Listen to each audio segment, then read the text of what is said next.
Hello everyone, इस video में हम वर्क अकाउंट्स का टॉपिक कॉन्ट्रैक्टर्स बिल पढ़ेंगे। लास्ट वीडियो में हमने देखा था कि जो कॉन्ट्रैक्टर को या सप्लायर को पेमेंट की जाती है वो मेजरमेंट्स के बेसिस पे की जाती है, जिन्हें हम मेजरमेंट बुक में रिकॉर्ड करते हैं, यानी कि फॉर्म 23 में। तो अब हमें पढ़ना है कॉन्ट्रैक्टर्स बिल्स। आपको पता है ये जनरल रूल है, जब भी डिपार्टमेंट पेमेंट करता है कॉन्ट्रैक्टर या सप्लायर को तो वाउचर से सपोर्टेड होती है वो पेमेंट, जिसमें सारे पर्टिकुलर्स होते हैं क्लेम्स के और बाकी दूसरी इन्फॉर्मेशन भी उसमें मेंशन की जाती है। तो कॉन्ट्रैक्टर को जब पेमेंट की जाती है तो उसके लिए कॉन्ट्रैक्टर्स बिल का यूज़ किया जाता है। और कॉन्ट्रैक्टर को पेमेंट तभी की जाती है अगर वो वर्क एज पर स्पेसिफिकेशंस करता है, उसमें कोई भी डिफेक्ट नहीं होना चाहिए। अगर डिफेक्ट हो भी जाता है तो कॉन्ट्रैक्टर की रिस्पॉन्सिबिलिटी होती है कि वो उस डिफेक्ट को रिमूव करे, उसको क्योर करके ही डिपार्टमेंट को दे। अगर कॉन्ट्रैक्टर वो डिफेक्ट नहीं ठीक कर पाता तो डिपार्टमेंट उसके बिहाफ पे खुद करवाता है, लेकिन उसके जो चार्जेस होते हैं कॉन्ट्रैक्टर से रिकवर कर लिए जाते हैं। तो जो कॉन्ट्रैक्टर को पेमेंट्स की जाती हैं उन्हें हम दो कैटेगरीज में क्लासीफाई करते हैं। एक होती है फाइनल चार्जेस और एक होती है सस्पेंस पेमेंट्स। तो आपको पता होना चाहिए जो भी कॉन्ट्रैक्टर्स को पेमेंट्स करते हैं वो दो कैटेगरीज में क्लासीफाई की जाती हैं, final charges and suspense payments. तो आप पढ़ लेते हैं इनके बारे में। तो पहले है फाइनल चार्जेस। फाइनल चार्जेस मतलब फाइनल पेमेंट, जो कि तभी की जाती है for work done and measured, यानी कि जिन वर्क को कर लिया जाता है और उनकी मेजरमेंट हो जाती है तो जब उन पे पेमेंट की जाती है तो उसे बोलते हैं फाइनल चार्जेस। तो ये दो टाइप की होती हैं। एक तो होती है फर्स्ट एंड फाइनल पेमेंट, जिसमें पूरी पेमेंट वर्क के कंप्लीट होने के बाद की जाती है, यानी कि सिंगल पेमेंट होती है इसमें, और एट द एंड होती है जब पूरा काम कंप्लीट कर देता है कॉन्ट्रैक्टर। और इसके लिए फॉर्म जो यूज़ होता है वो होता है फॉर्म 24। तो आपको फॉर्म नंबर्स तो याद रखने ही हैं। तो फर्स्ट एंड फाइनल पेमेंट में क्या होता है, जब काम पूरा कंप्लीट हो जाता है, उसकी मेजरमेंट्स हो जाती है एमबी में, तो उसकी पेमेंट जो सिंगल पेमेंट की जाती है एट द एंड उसे बोलते हैं फर्स्ट एंड फाइनल पेमेंट। और इसके लिए यूज़ कौन सा फॉर्म होता है, फॉर्म 24। ऐसे ही एक होती है running account bill. Running account bill में रनिंग पेमेंट्स की जाती है। जैसे मान लो कॉन्ट्रैक्टर का बहुत बड़ा काम है, तो जितना काम हो जाता है उसकी मेजरमेंट हो जाती है और उसके बेसिस पे उसे पेमेंट दे दी जाती है। मान लो अभी उसका 70% काम हो गया, तो 70% काम की वो मेजरमेंट्स रिकॉर्ड करवा लेता है एमबी में और उसकी पेमेंट ले सकता है। तो ऐसी पेमेंट्स को बोलते हैं रनिंग अकाउंट पेमेंट्स, जिन्हें हम रनिंग अकाउंट बिल पे पे करते हैं। और इसके लिए जो फॉर्म यूज़ होता है वो होता है फॉर्म 26। लेकिन जो लमसम कॉन्ट्रैक्ट्स होते हैं जिनमें एक लमसम प्राइस दिया जाता है कॉन्ट्रैक्टर को, जो कॉन्ट्रैक्ट देने से पहले ही फिक्स्ड कर लिया जाता है कि इतना लमसम प्राइस दिया जाएगा पूरे काम के लिए, तो ऐसे कॉन्ट्रैक्ट्स के लिए फॉर्म कौन सा यूज़ होता है, form 27A and form 27B। यानी कि फॉर्म 26 में लमसम कॉन्ट्रैक्ट्स की पेमेंट नहीं होती, उनके लिए form 27A and form 27B use होता है। एक होती है हैंड रिसीट, जिसे HR बोलते हैं, ये फॉर्म 28 में बनती है।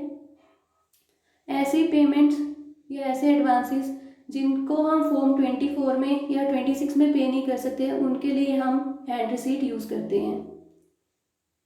अगर कोई लैप्स डिपॉजिट का रिफंड किया जाता है तो उसके लिए फॉर्म यूज़ होते हैं GAR 46।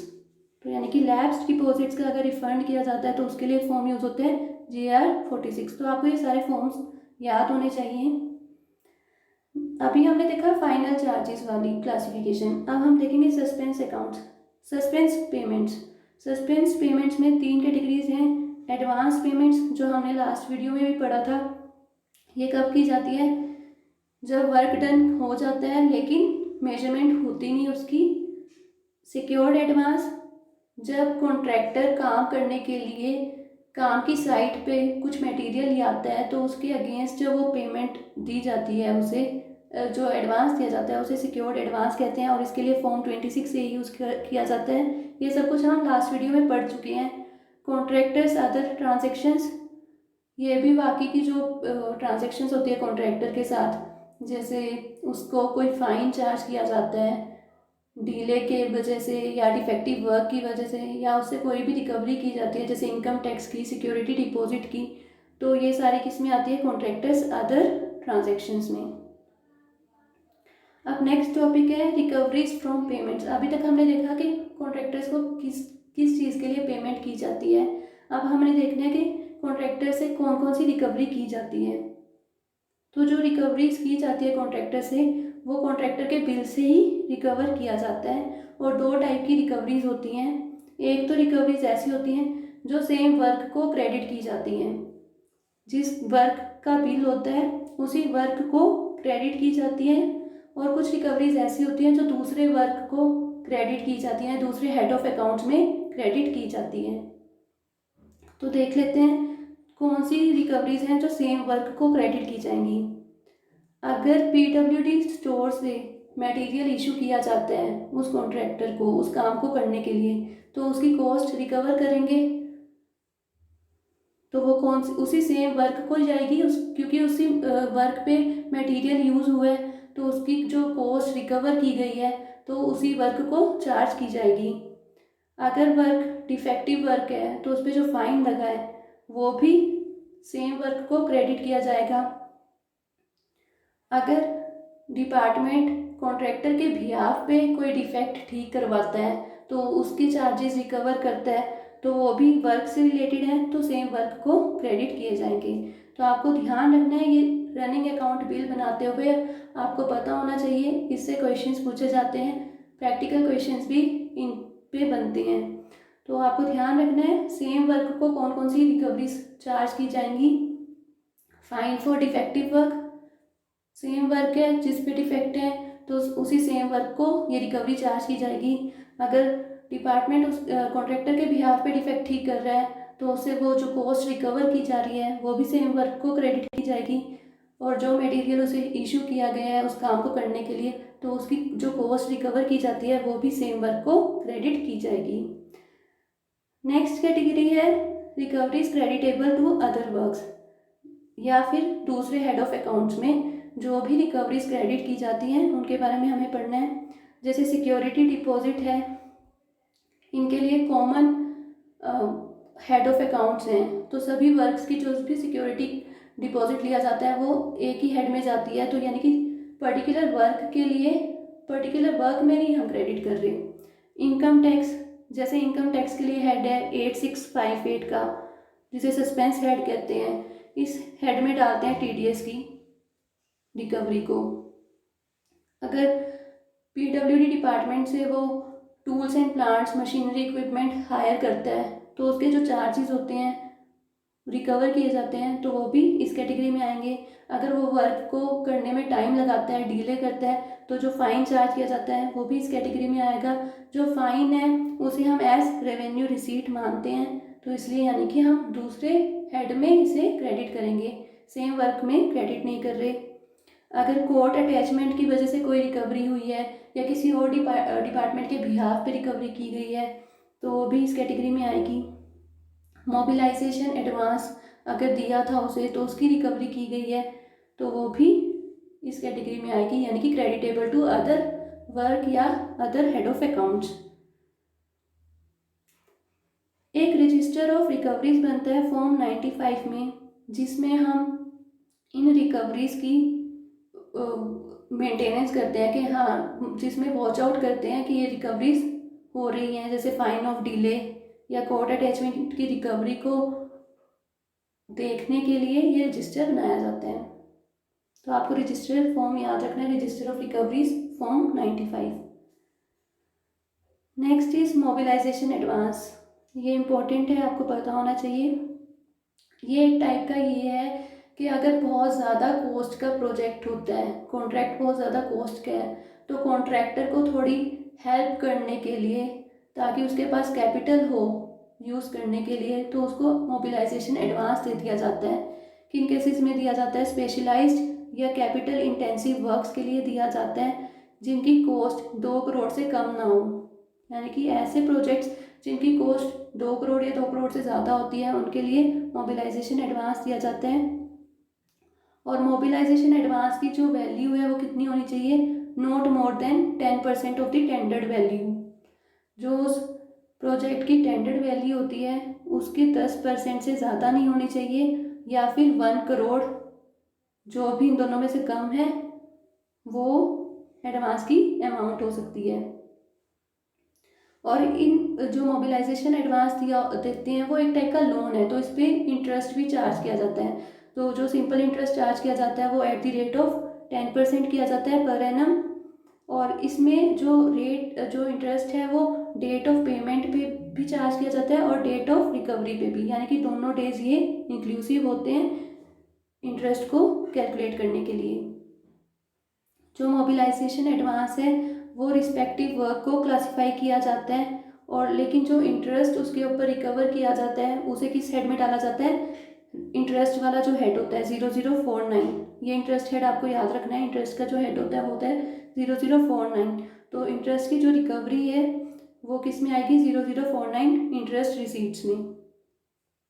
तो आपको ये ध्यान रखना इंपॉर्टेंट टॉपिक है। Mobilization advance capital intensive works के लिए दिया जाता है जिनकी अमाउंट 2 करोड़ या 2 करोड़ से ज़्यादा होती है, और इस एडवांस की अमाउंट कितनी हो सकती है, या तो जो टेंडर्ड वैल्यू है उसकी 10% या फिर 1 करोड़, जो भी इन दोनों में से कम हो। और जो इंटरेस्ट है वो चार्ज किया जाता है 10%, डेट ऑफ पेमेंट पे भी किया जाता है, डेट ऑफ रिकवरी पे भी।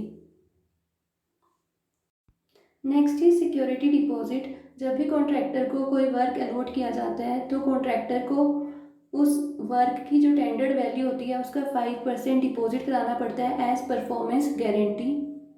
और इसके अलावा जब भी उसको running account bill pay payment की जाती है तो उससे 2.5% रिकवर किया जाता है, 2.5% डिडक्ट किया जाता है एज सिक्योरिटी डिपॉजिट, या उसकी जगह वो FDR बैंक गारंटी भी दे सकता है, तो ये डिडक्शन नहीं होगी अगर वो FDR या बैंक गारंटी प्रोवाइड कर दे उतनी लमसम अमाउंट की। तो ये इंपॉर्टेंट है, आपको याद रखने हैं कितनी इसकी वैल्यू होती है। नेक्स्ट इज इनकम टैक्स यानी कि TDS, tax deducted at source.